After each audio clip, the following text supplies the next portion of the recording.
Nandito tayo sa dating punlaan po natin noon. Nakarang dry season, tignan nyo kung paano na-improve. Hindi natin linagyan po ito ng manure. Tignan nyo yung gaano karami yung sowi po dito. Hindi ko na makita. Ang lakas na ng sikat ng araw. Kalalaki, tignan nyo, napaka-strong. Yan na yung punlaan natin noon, kaya napaka-importante yan. Diniscuss ko na yan, balik-balikan nyo lang yan kung paano natin unti-unting in-improve, i-rejuvenate itong bawat pinitak po natin. At ganun lang, pagpupunlaan natin, lagyan natin ng manure, at least 4 bags yung linalagay kong manure, 4 to 5, pwede na yon. Kasi kakainin naman ng mga punla yung iba na dyan bago kayo maglipat tanim. Ang maganda dyan, na-correct na. Gumamit naman kayo ng sulfur, kaya may sapat na sulfur na yan. Okay, kung kinukulang kayo ng sulfur. Kaya ganon yung mga pamamaraan natin kung paano i-rejuvenate yung inyong sakahan, na para malis yung kanyo at magagawa nyo rin yung ating ginagawa na kahit hindi na mag-abono mula lipat tanim hanggang sa anihan, wala nang abono. At kung maging strong yung palay ninyo, hindi basta-basta pupuntahan ng peste yan. Okay, hindi basta-basta masisira dahil nga strong siya, matigas siya. Unlike sa pamamaraan ninyo na puro binomba ng lason sa punlaan pa lang, nabomba na kayo. Iwasan ninyo, ulitin natin yung carbofuran dahil matagal yan na naka-stack sa inyong lupa. Ano lang naman pinapatay niyan, yung makakatulong sana sa pag-decompose sa inyong lupa at magtatrabaho sa inyong lupa sa sustansya dyan na papatayin niya yung mga positive bacteria, positive fungus at mga beneficial microorganism po dyan. Okay, ano lang naman yung kinatatakutan nyo, steam borer yung kinatatakutan nyo dyan sa base. Kung sa mga ulmulmog, hindi yan hindi niya yan, kailangan yung pataasin yung tubig para malason sila. Kung wala naman tubig, nagganyan kayo, wala silbi, mabilis lang matuyuan yung inyong sakahan. Huwag na kayong gumamit, gastos lang yan. Okay, sharing is caring. Maraming salamat sa happy farmer. Ito na yung 1, 2, 3, pangatlo sa pinitak natin. Kalalaki. Dapat ito puro BLB na yan, ha. Kung nagload tayo ng napakataas na ang daming abono. Pero tignan nyo yung kung paano maging strong yung palay natin yan. Ganun lang, sharing is caring. Happy farmers. Maraming salamat. Good morning.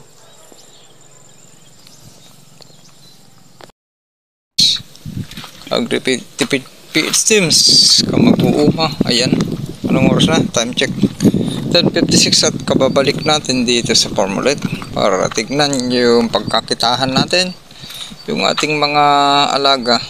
At mapapansin nyo, ang ganda ng solar. Ayan, nakatapat na at yung palay natin, tignan nyo yung LCC ay padark na.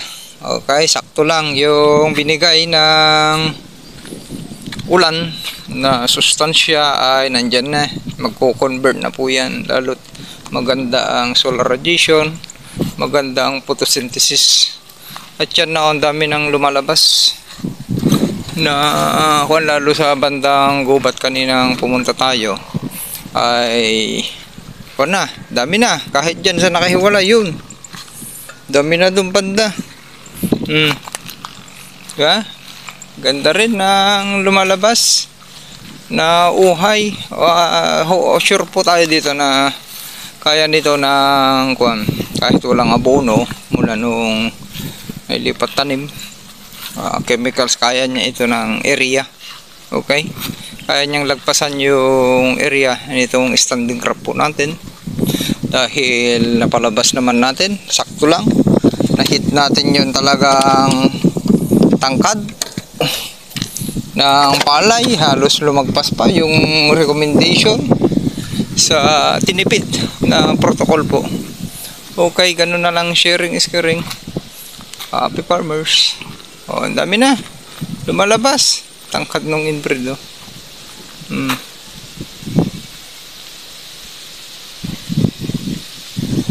Okay, sharing is caring.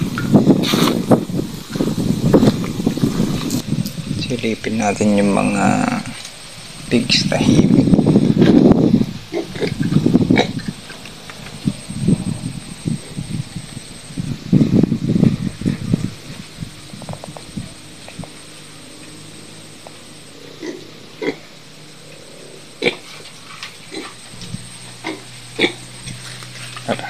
Tahimik po sila. Pero muna mag-iingay pong mga yan. Mga matatakaw na po yan. Ibebed nga natin mamaya ito. Pupruning natin. Ipapunta natin dito para pag pumitas tayo ay nakukuha natin yung mga bunga. Papababa natin yan. Mulberry. Tingnan natin. Pakisilipin naman natin dito sa likod. Kung ano na yung sitwasyon dito. Ang tangkad. Tangkad dito. Sobra sa sustansya. Pero sakto lang. Sobra sa tangkad. Pero yung sustansya ay okay dahil hindi naman nagkakasakit. Tingnan nyo na. Tayo pa rin pinaka-dark na. Papunta na sa mamaya alauna yan na po. Napaka-dark na. O, diba? Ang hangin. Nasa flowering. Tapos ganyan. Sisirain lang ng hangin. Buti, ang mahirap dyan pagpabugso-bugso. Ang dami na. Diba? Okay. Sharing is caring. Cut. Okay, good morning mga kagritipids, ka-farmers, kamanalon, kamagsasaka, kamag-uumang. Hirap ng pinagdadaanan po natin ngayon. Lahat. Tamado po tayo. Okay. Iikot ulit. Saglit tayo. Pupunta ako doon, titignan ko naman anong sitwasyon doon sa banda doon. Kung ano na, kabilis walang tubig itong kuwan natin, hayaan lang natin, may manaka-naka. At mukhang, tignan nyo maganda na yung sikat ng araw, titignan natin, i-reading sa tanghalin dapat ano na yung LCC ng palay po natin dahil magko-convert na yung tubig ulan sa nitrate yan. Magko-convert na yan. Magiging mag-green yung kanada, biruin nyo yung dumiretso ng halos week. Okay, tara doon. Planting height po natin dito, lagpas na sa recommendation ng LP variety. Tataas pa yan habang naglalabasan na.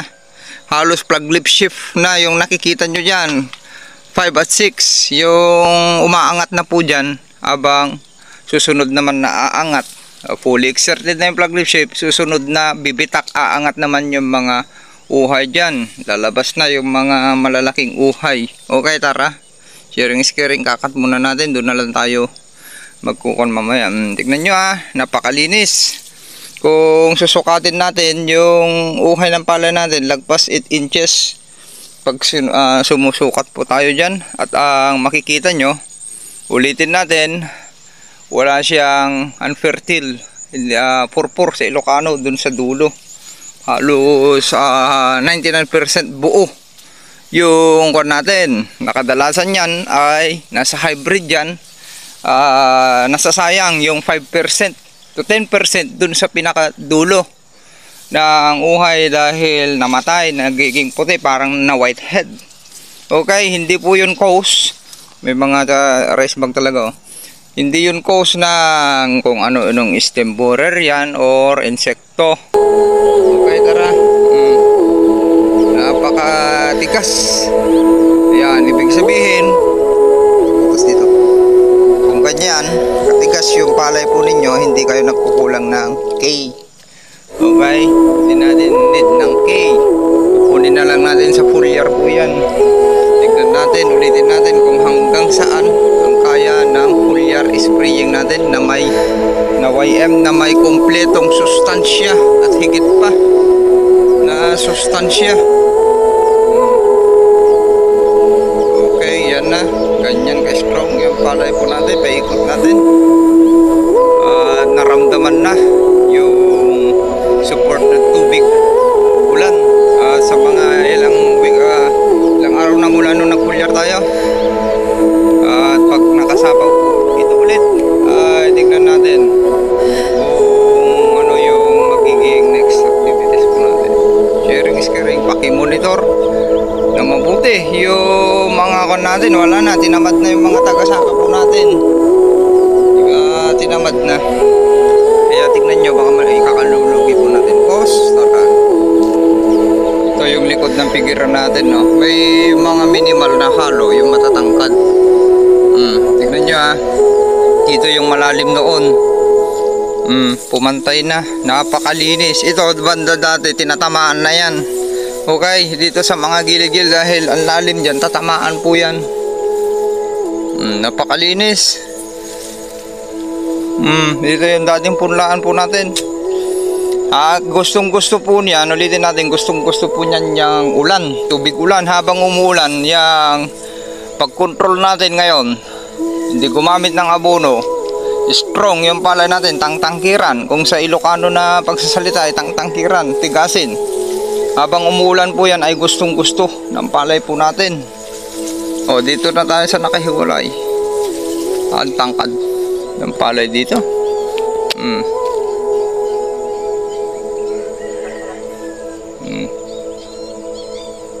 Okay, tara, iikot tayo. Yan yung pigiri. Sharing is caring. Cut, ang dami na pala dito lumabas. Tapos, yan o, mga halo yan. Huwag na ulitin natin, huwag na kayong umasa pa. Natataas ang presyo, dagsa ang bigas. Mag plan B na po kayo or plan C. Ayan yung ladybug beetle. Nakabantay ngayon sa uhay. Yan. Yung halo. Huwag na kayong umasa pa na dahil dagsa at halos wala na. Hindi na nila kayang solusyonan. Late na. Masusolusyonan man po yan ay medyo late na. Puno naman ang mga bodega ng government. Okay, kulang sa pondo. Paano nila ngayon ilalabas yan? Dagsa, oversupply ang bigas ng Pilipinas. Sino kakain ngayon dyan? Mga yan, buti pa kung may sana ipakain sa mga alaga. Pero pwede naman yan. Yun yung plan B natin. Tawag doon, ikukuhan pa rin natin, ibibilad lahat yan, yun yung plan B natin. At pang mix sa feeds, yung anihin natin. At siyempre sariling pambigas, ititira natin yung 40 kaban o 50 kaban, sariling pambigas, o konti na lang. Tapos pang mix sa feeds, wala na, baliktad na, wala namang buyer. At tawag doon, ang daming nagsasara, hindi na bibili. Baliktad na, imbes na ang hihilingin mo aani ng 210 tons. Hindi mo naman mabenta yung palay mo, may hirapan ka pa magbilad. Wala na, yung sakto na lang. Kaya ang hihilingin na lang natin yung saktong ani. Yung saktong mauubos, magdadivert tayo sa ibang pagkakakitaan. Ang pagpapalay, kung ganyan pa rin diretsyo, ang pagpapalay dito sa bansa ay hindi na po yan profitable, okay? Kundi pangtawid gutom na lang. Yan, pangtawid gutom, pang-ayuda sa mga walang sakahan, okay? Na hindi na ayaw na magtrabaho, umaasa na lang sa ayuda.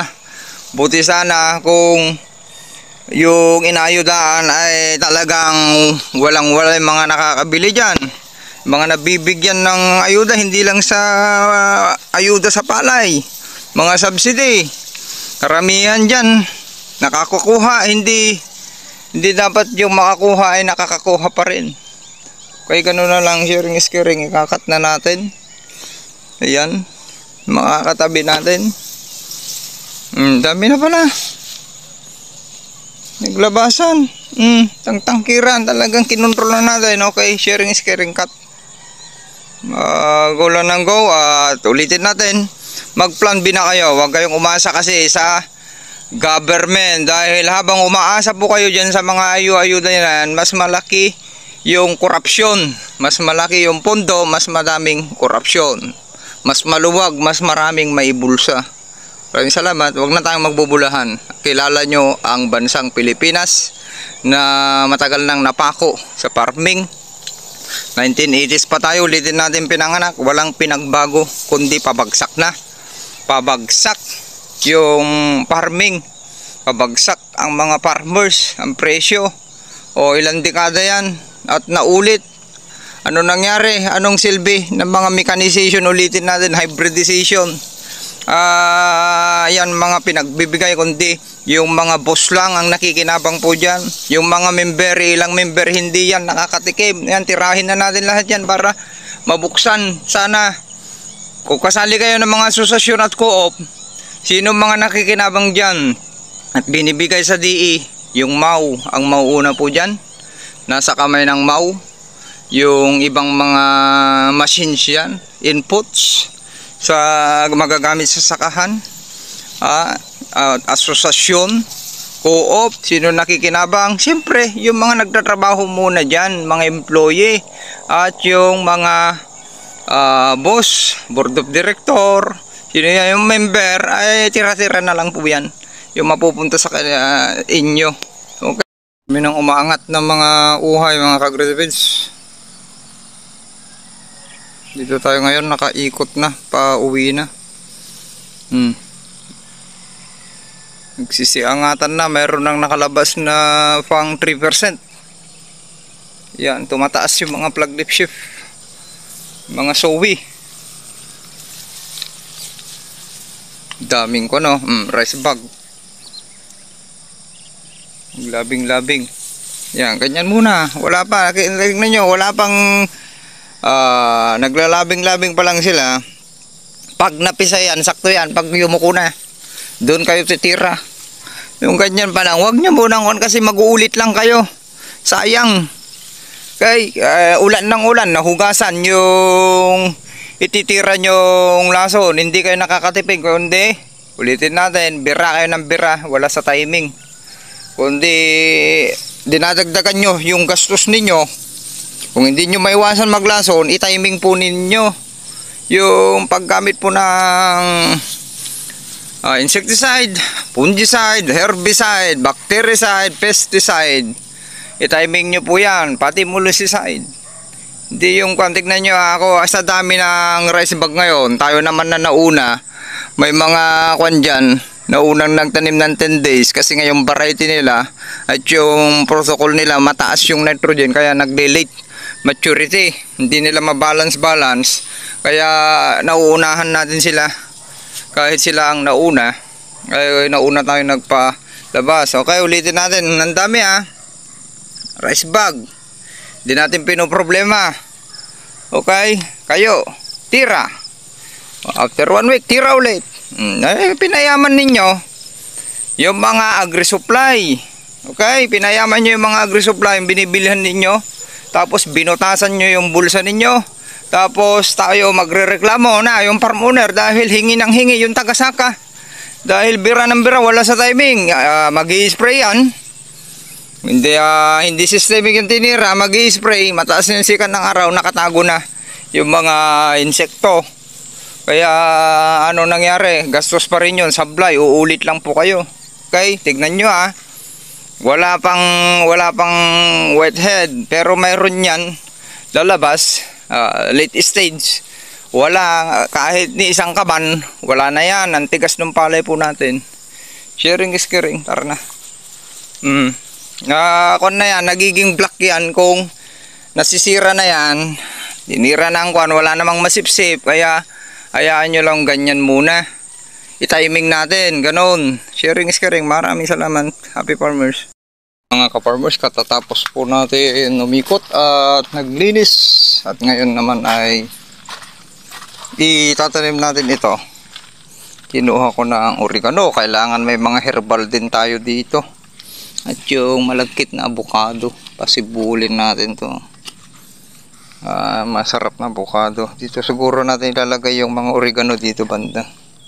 Magagamit natin dyan pangkuan sa ating mga alaga rin at sa tao, gamot sa gamot sa kanyan, may lagnat. Okay, ubo. Okay, gano'n na lang. Sharing is caring. Maraming salamat. Happy farmers, go lang ng go ulit. Ayan na. Ang dami na nating naitanim dito. Yan kagaganda na ng mga tanim natin na kamatis. Yan. Tapos sili, ipoproning din natin yan, pasisibulin natin, pwede nating paramihin yan. Itong sili, buhay na buhay na. May kanya na linagay akong ampalaya. Tapos ito, okra. Oh, buhay na buhay, walang namatay na okra. Ganyan lang magmulching, wag nyong idikit dun sa puno dahil hindi pa nabulok yan, dayami. Mainit. Meron din tayong saluyot sa Ilocano. Kompleto, paramihin natin yan. Binhi, pagkunan ng binhi. Kusang tumubo po yan dyan. Dinala ng mga ibon. O, yan yung talong natin. At yan, naipapalitan na natin yan. 2 years na. Pero okay na. Dami pa rin bunga. Mapulyar at makakuan ulit yan. Madiligan kasi ay sisibol ulit. O, mayroon din tayong yung violet, purple na katuray. Yan, pinaparami natin blackberry. Blueberry na. Tawag dito. Kalimutan ko na. Nasa dila ko ito. O, namumunga na, sumabay na. Pag pruning nyo, itong mulberry. Sorry, mulberry pala. Ay, sasabay po yan. Napakaganda. Ayan, mayroon tayong kalabasa dyan. Dinamihan ko na. Ayan. O, ito para pupunta na lang dyan sa bakon. O, dami na natin bunga. Ganun lang ang mag-farming. Huwag nyong lasunin ha. Ito yung kon ko. Pangkain po ninyo. Huwag nyo nang lasunin. Parang ito. Napaka-healthy itong puproduce natin pambigas. Sayang. At babaritin lang tayo at kukuhanin lang ng kon. Napaka-healthy. Okay. Yung baka may gustong magpa-reserve dyan ng bigas. O, napaka-healthy na bigas. Hindi man lang nalason. Halos na organic na. Mula nailipat tanim, walang lason po yan. Pati ay abono na. Sharing is caring. Maraming salamat. Tara, magtrabaho. Trabaho time.